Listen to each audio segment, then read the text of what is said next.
به نام خداوند بخشنده و مهربان و بعد السلام علیکم دوستانی عزیز و ارجمند. چرا ما مسلمانان باید روزه داریم؟ چرا باید طول 12-13 ساعت یا بیشتر و کمتر وابسته به درازی و کوتاهی روز از خوردن و آشامیدن خودداری نماییم؟ این سوال از نگاه شریعت سوال غلط یا ناجا نیست. هر مسلمان حق دارد این سوال را بپرسد تا از حکمت‌های شریعت آگاهی پیدا کند. برعکس وقتا مسلمان از حکمت و فلسفه عبادت‌ها آگاهی پیدا می‌کند، عبادت را با درک معنای آن با شوق و هوس و محبت بیشتر انجام می‌دهد که این نوع عبادت نزد خداوند اجر و ارزش بیشتر دارد. از این است که در میان علوم شریعت علم با نام علم مقاصد و یا اسرار تشریع وجود دارد. وظیفه این رشته علم بیان حکمت و فلسفه احکام شریعت است. هر یک عمل شرعی فلسفه و حکمت خود را دارد. خداوند هیچ کاری را بدون فایده مشروع نمی کند، اما بندگان را به هیچ کار بیهوده امر و دستور نمی دهد. در عبادت روزه‌داری همچون دیگر عبادت‌های دین مبین اسلام مرام و مقصدهای والای نهفته است. مرام و مقصدهای والای اجتماعی، اخلاقی، انسانی، جسمانی و روانی که با انجام درست این عبادت آن مقاصد تحقق می‌یابند. اولا روزه چیست؟ عبادت روزه یکی از 5 رکن اسلام و عبادت بزرگ و قربت از بزرگترین قربت هاست. ماهیت روزه این خودداری نمودن از خوردن و آشامیدن و نیز خودداری نمودن از همخوابگی با همسر، از دمیدن صبح صادق تا غروب آفتاب، یعنی تا درآمدن نماز شام، با نیت اجرای این طاعت است. یعنی در این فاصله وقت شخص مسلمان که اگر بیمار و یا مسافر نباشد باید چیزی نخورد، چیزی ننوشد و از همخوابگی با همسرش خودداری نماید و این عمل را نه همچون عادت بلکه با مقصد اجرای فرمان الله تعالی و با مقصد به دست آوردن اجر و ثواب، یعنی با نیت اجرا کنند. پس دوستان گرامی، بیایید این لحظه ها با مقصد و مرام های روزه‌داری آشنا شویم و به سوال خود که ما چرا باید روزه داریم جواب پیدا نماییم. وقتی ما به سوالی چرا روزه می داریم جواب پیدا نماییم، به سوالی مهمی دیگر که چگونه باید روزه داریم است نیز جواب خواهیم یافت. پس می باید پیش از رمضان و در رمضان نیز جای این که پشت سوال‌های چگونه بازاری کنیم، چگونه طعام پزیم، می باید پشت این سوال چرا روزه می داریم و چگونه باید روزه داریم بیشتر بیاندیشیم. مرام‌های روزه‌داری دوستان گرامی چنین است. نخست باید دانیم که ما بندگان در این هستی به خاطر ادای وظیفه بندگی یعنی عبادت الله متعال پروردگار رازق و حکیم و توانا هست شده ایم. او تعالی ما را اینجا هست کرده، هر لحظه با هر نوع رزق و روزی امداد کرده ایستاده است تا او تعالی را به یگانگی بشناسیم و او را پرستش نماییم. او تعالی در سوره زاریات فرموده است: و ما خلقت الجن والانس الا لیعبدون. و من جن و انس را نآفریدم به جز اینکه مرا به یگانگی بشناسند و عبادت کنند. و عبادت ها به طور عموم در شریعت اسلام دو نوعند: عبادت های فرضی یعنی حتمی که برای هر فرد حتمی و ضرور است تا آن را اجرا نماید و اگر اجرا ننماید چون این شخص را او تعالی به گرفتار شدن به عذاب و عقاب هشدار داده است. و عبادت های نفلی اختیاری که شخص مسلمان اگر خواهد انجام می‌دهد و اگر نخواهد انجام نمی‌دهد. روزه که از عبادت های فرضی یعنی به هر فرد مسلمان حتمی و رکن یعنی ستون از ستون های اساسی دین اسلام است. و تعالی فرموده است: یا ایها الذین آمنوا کتب علیکم الصیام کما کتب علی الذین من قبلکم لعلکم تتقون. ای کسانی که ایمان آورده اید برای شما روزه داشتن فرض گردانیده شد آنگونه که بر امتان پیشین نیز فرض گردانیده شده بود. در حدیث صحیح آمده است که عبدالله ابن عمر رضی الله عنه گفته است پیامبر صلی الله علیه و سلم را شنیدم که فرمودند: بنی الاسلام علی 5: شهادت ان لا اله الا الله و ان محمدا عبده و رسوله و اقام الصلاه و ایتاء الزکاه و حج البیت و صوم رمضان. دین اسلام بر 5 ستون بنا یافته است: گواهی دادن که هیچ معبود به جز الله تعالی نیست و اینکه محمد صلی الله علیه و سلم فرستاده اوست و برپا داشتن نماز و پرداخت نمودن زکات و حج کردن خانه خدا و روزه داشتن ماه رمضان. پس سبب یکم برای روزه‌داری این است که ما بندگان الله متعال هستیم و او تعالی ما را به روزه داشتن دستور قطعی داده است. پس وظیفه ما همچون بنده آفریده شده اطاعت آفریدگار است. بنابراین امر او تعالی را اجرا نموده روزه می‌داریم. دیگری از مرام و مقصدهای روزه داشتن این رسیدن به زینه تقواداری یعنی خدا ترسی و پرهیزگاری است. شخص روزدار طول یک ماه با ترک اشیای حلال مشق و تمرین گرفته ترک اشیای حرام برایش آسان می‌گردد. او تعالی فرموده است یا ایها الذین آمنوا کتب علیکم الصیام کما کتب علی الذین من قبلکم لعلکم تتقون. ای کسانی که ایمان آورده اید برای شما روزه داشتن فرض گردانیده شد آنگونه که بر امتان پیشین نیز فرض گردانیده شده بود باشد که شما اهل تقوا گردید.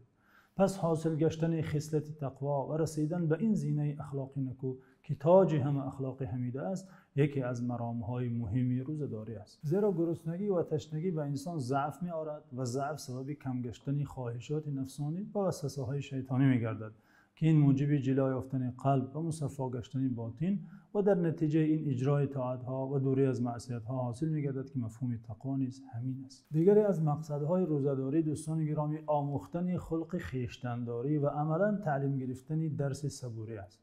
صبر و بردباری که یکی از مهمترین اخلاق حمیده است، عبادت روزه برای کسب آن ما را مساعدت می‌کند. زیرا شریعت شخص روزه‌دار را به خویشتن‌داری و دوری از غضب و جدال دستور داده است. پیامبر صلی الله علیه و سلم فرمودند و اذا کان یوم صوم احدکم فلا یرفث ولا یصخب فان سابه احد او قاتله فلیقل انی امرؤ صائم. چون کسی از شما اگر روزه‌دار باشد میباید سخنی فحش نگوید و صدا بلند نکند و اگر حتی کسی او را دشنام دهد و یا با او به نزاع و جدال پردازد از جنگ و جدال خودداری نموده بگوید برادر من شخص روزه‌دار هستم. دیگری از مقصدهای روزه‌داری درک نمودن حال محتاجان در جامعه است دوستان گرامی. یعنی عبادت روزه‌داری چنین مرام جمعیتی دارد که عبارت از این است که رحمت و شفقت را میان اهل جامعه به وجود می‌آورد. وقتا همه مردم از جمله توانگران با انجام این عبادت گرسنگی را از صبح تا شام از سر می‌گذرانند، آنها حال محتاجانی را که نه تنها این یک ماه بلکه همه ماه‌ها گرسنگی می‌کشند بهتر درک کرده در دلشان نسبت محتاجان جامعه حس شفقت و غمخواری به وجود می‌آید. در نتیجه قشر توانگران و یاری قشر نیازمندان می‌پردازند که این عادت نشانه جامعه‌های سالم است. دیگری از مرام و مقصدهای روزه‌داری این نجات و رهایی از عذاب دوزخ است. پیامبر صلی الله علیه و سلم در حدیث صحیح فرمودند الصیام جنة من النار کجنة احدکم من القتال. روزه از آتش دوزخ سپری است که محافظت می‌کند آنگونه که سپر شما را در حالت جنگ محافظت می‌کند. مقصد دیگر از روزه‌داری این پاک گشتن از گناه و معصیت هاست.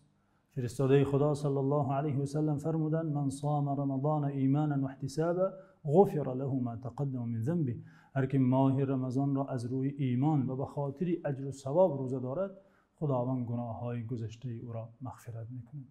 اینچنین در حدیث دیگری فرمودند و رمضان الی رمضان مکفرات لما بینهن اذا اجتنبت الکبائر.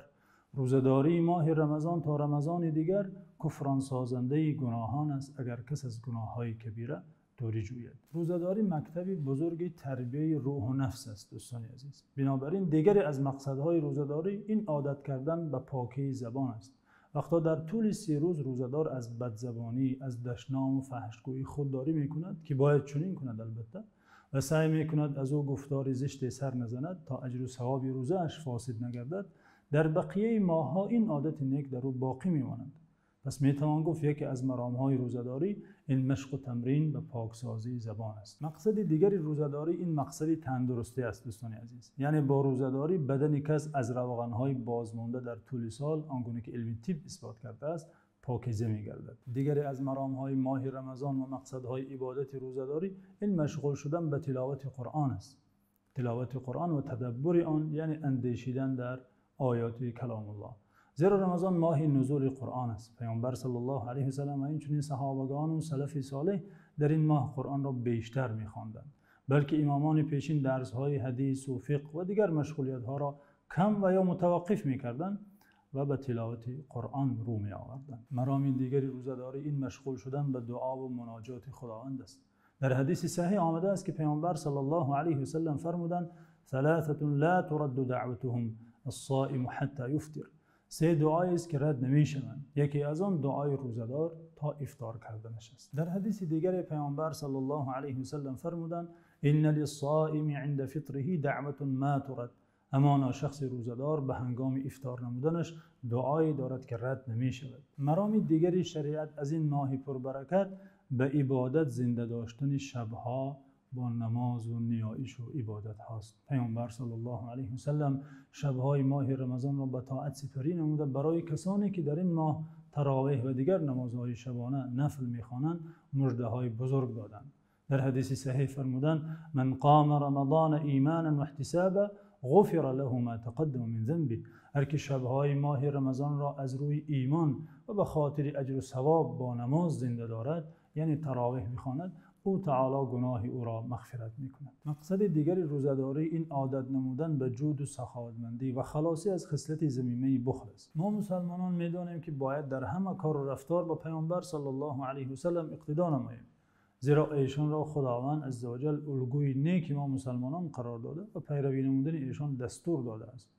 اگر به عادت نبوی در رمضان نگریم، خواهیم دید که یکی از عملهایی که پیامبر صلی الله علیه و سلم در این ماه به زیادت انجام می‌دادند این جود و سخاوت پیشگی بوده است. عبدالله بن عباس میگوید کان رسول الله صلی الله علیه و سلم اجود الناس و کان اجود ما یکون فی رمضان حين یلقاه جبریل و کان یلقاه فی كل لیلة من رمضان فیدارسه القرآن فلرسول الله صلی الله علیه و سلم اجود بالخیر من الریح المرسله.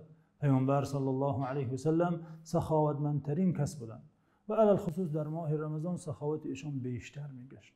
آنگاه که جبرائیل هر شب از شبهای رمضان به دیدار ایشان می آمد و آنها با هم قرآن می خواندند، همانا خیر و احسان پیامبر صلی الله علیه و سلم از خیر و نفع بادی وزان دیده بیشتر بود. پس به حکم واجب بودن اقتدا با پیامبر صلی الله علیه و سلم می باید هر فرد مسلمان در ماه رمضان عادت سخاوت پیشگی را در خود بیشتر احیا نماید و هر اندازه تواند این سنت رمضانی را، این سنت نبوی را به عمل آورد. مرام دیگری روزه‌داری در این ماه پر نور خلوت نشستن با خدا در خانه خدا و عادت نمودن به دعا و نیایش است که در اصطلاح فقهی به این اعتکاف گفته می شود.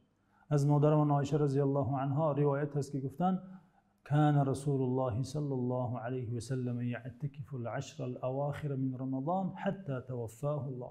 پیامبر صلی الله علیه و سلم هر سال 10 روز اخیر رمضان را در مسجد اعتکاف می نشستند و ایشان این عمل را هر رمضان تا سال وفاتشان اجرا می کردند.